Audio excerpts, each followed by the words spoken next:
You're welcome to The Real You. My name is Patricia Tuawere, and I write and speak to inspire and educate people to be the very best version of themselves. I do this because I realize that we have just one life to live. And if you don't give it the best shot, you may just have wasted your life. Like somebody said, every other person out there has been taken. So you just discover you and do you. So what we do in this channel is that we look at things around us, things that have happened, things that are happening from the Bible, contemporary, past, current, and everything, and pick up principles that we can apply to our lives to make our lives be the very best version. You know, when you go to the market and you have the purchasing power, I'm talking about money, you won't go for anything other than the best. So you can't afford to not be your best because you are created to be the best. You are unique, you're special, you have special and unique thumbprints. The number of strands of hair on your head are numbered. There is nobody like you. You are actually a limited version and limited edition. After you, there will never be any other person like you. That's why you need to be you and be real and be free. Because if you try to be like another person, it takes a whole lot of work. But when you try to be you, inherently, everything inside of you is created for you to be you. So that's what this channel is all about. So today I'm going to be talking about something very interesting. Something that, is been around for a while. It actually started on the 27th day of March 2022. I'm talking about the story or the event that happened when Will Smith went up the stage and gave Chris Rock a slap. Most of us, young people, older people, are like, we like these people. These are people that we look up to. And when they do certain things, we begin to question. But that tells you that we're all human beings and we actually make mistakes. This is a third apology that Will Smith is rendering. I'd like you to watch it. Pay close attention. And I'll be back and we'll look at it. Why didn't you apologize to Chris in your acceptance speech? I was fogged out by that point.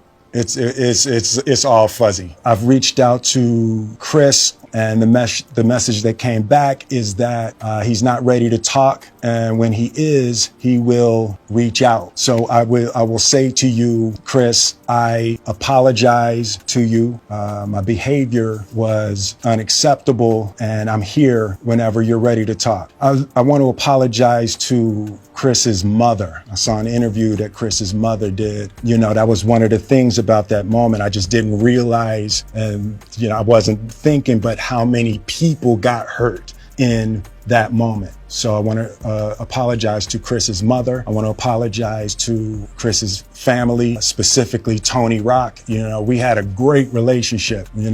Tony Rock was my man, and this is probably irreparable. I spent the last 3 months replaying and understanding the nuances and the complexities of what happened in that moment. And I'm not going to try to unpack all of that right now, but I can say to all of you, there is no part of me that thinks that was the right way to behave in that moment. There's no part of me that thinks that's the optimal way to handle a feeling of disrespect or insults. After Jada rolled her eyes, did she tell you to do something? No. It's like, I made a choice on my own, from my own experiences, from my history with Chris. Jada had nothing to do with it. I'm sorry, babe. And say sorry to my kids and my family for the heat that I brought on all of us. To all my fellow nominees, this is a community. It's like I won because you voted for me. And it really breaks my heart to have stolen and tarnished your moment. I can still see Questlove's eyes. It happened on Questlove's award. And, it's like, I'm sorry really isn't sufficient. Now, did you notice that Will Smith had a long list of people that he was apologizing to? First, he talked about the person he offended, who is Chris Rock. It talked about Chris's mother. It talked about Chris's brother. It talked about his wife. It talked about, that is Jada. It talked about his children. It talked about people out there who are looking up to him. And the list is endless. One of the things that struck me was when he talked about Chris's mother. And I've watched that interview where she said, or when she was talking, and then she said that when Will slapped her son, Chris, she felt like she was also slapped. And I actually can resonate with that, because whatever you do to my child, indirectly, I would also feel it. And beyond the fact that she felt like she was slapped, it looked like the entire family was slapped. What am I talking about? Is the fact that people are part of us. So we live our lives based on people, places, and events. Not necessarily just the three, but how we navigate ourselves and our way through these things. Because every day you meet people, every day you go to a place, and every now and then events occur. And people are there to talk, people are there to laugh at it, people are there to contribute and say things. And that was just one of the things that Chris did.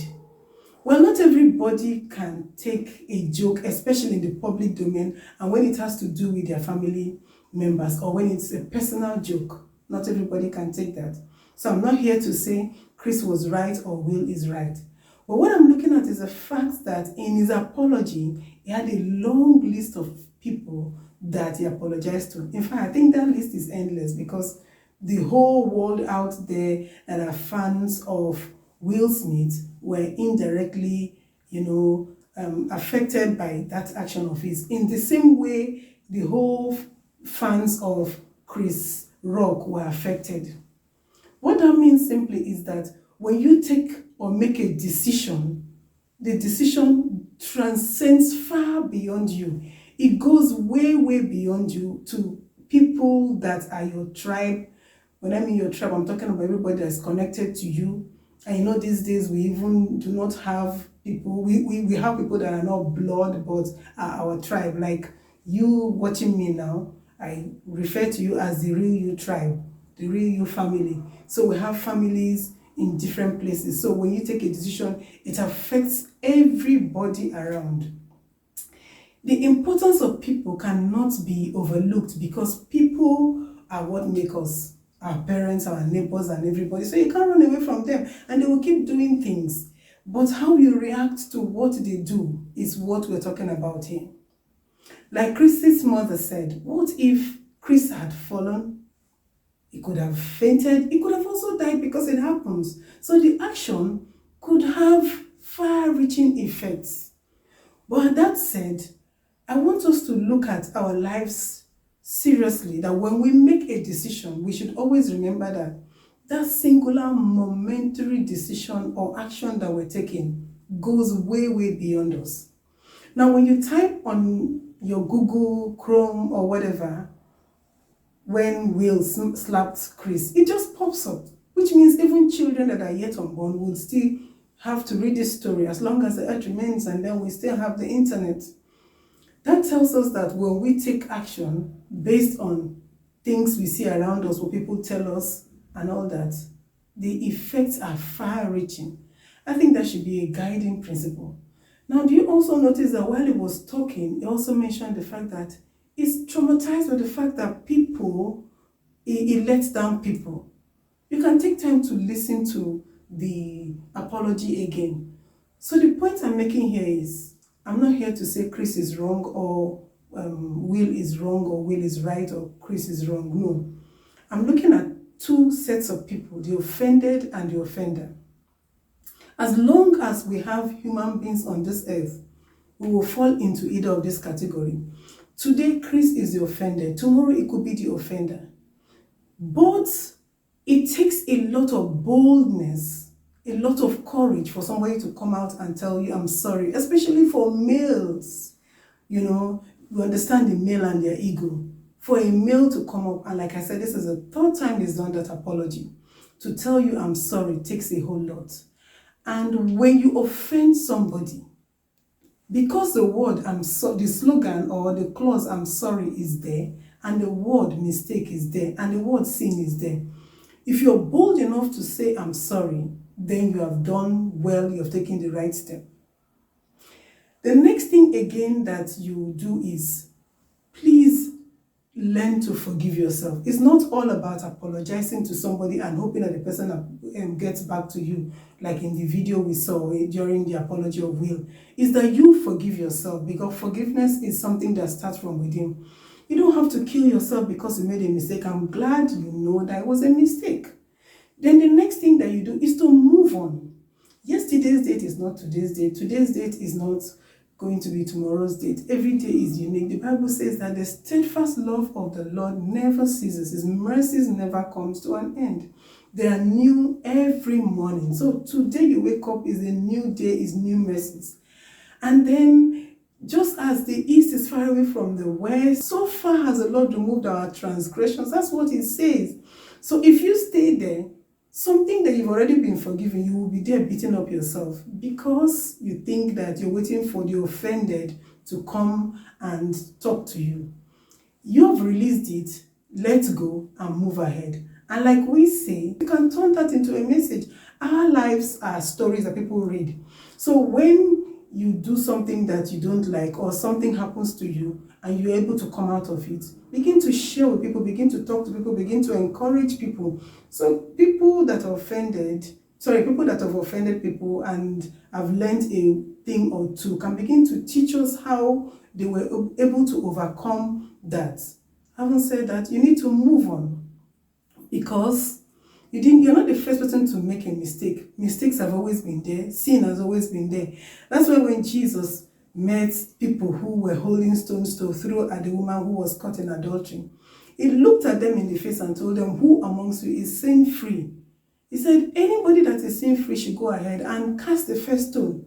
And they all dropped their stones and went away, which tells us that there is nobody that is sin-free. So when you maybe commit a sin, make a mistake, fall short of the mark, can you please just say sorry to the person? You also say sorry to yourself, and then move on. You don't have to stay there continuously, because it could lead to depression and several other things.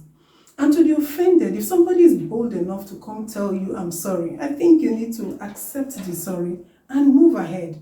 Because even you are not free. Otherwise, one person out of the lot that were out there to go and throw stones at the woman would have thrown a stone at the woman. But because nobody was free, they all walked away. Today, you're the offender. Tomorrow, you could be the offender. Somebody is bold enough to tell you, I'm sorry. What does it tell you? You accept the apology and move. Because if you don't, it's a seed that you're sowing. Sooner than later, when you are now the offender, do you also expect somebody not to accept your apology? So these are the things that I've learned from this. You're offended, accept an apology and move on. You've offended somebody, own up that you have offended somebody. Apologize, forgive yourself, move on, and let people begin to learn from your story. I think this is how life ought to be, and this is what I've learned. So whether you're the offended or you're the offender, nobody is permanent in this. Today you could be the offended, tomorrow you could be the offender. Whichever way, accept an apology as offended, make an apology, and truly be sorry, and be remorseful, just like we saw, and move on. That way, the world will be filled with love, and people would continue to make the world a better place. These are the principles that I've been able to pick out from this story. Let me do a quick recap. Number one, our lives are filled with people. We are a sum total of the things that happen to us with people, places, and events. When things happen around us and we make mistakes, we should not stay there. We should move ahead and make ourselves to be vulnerable enough to say we're sorry. And if somebody offends you, say you're sorry. But never forget that one action that you take has a ripple effect and could affect a lot of people. So whenever you want to do something, you want to take an action because somebody did something to you, or you're in a place, or you are in an event, always remember that it's not all about you.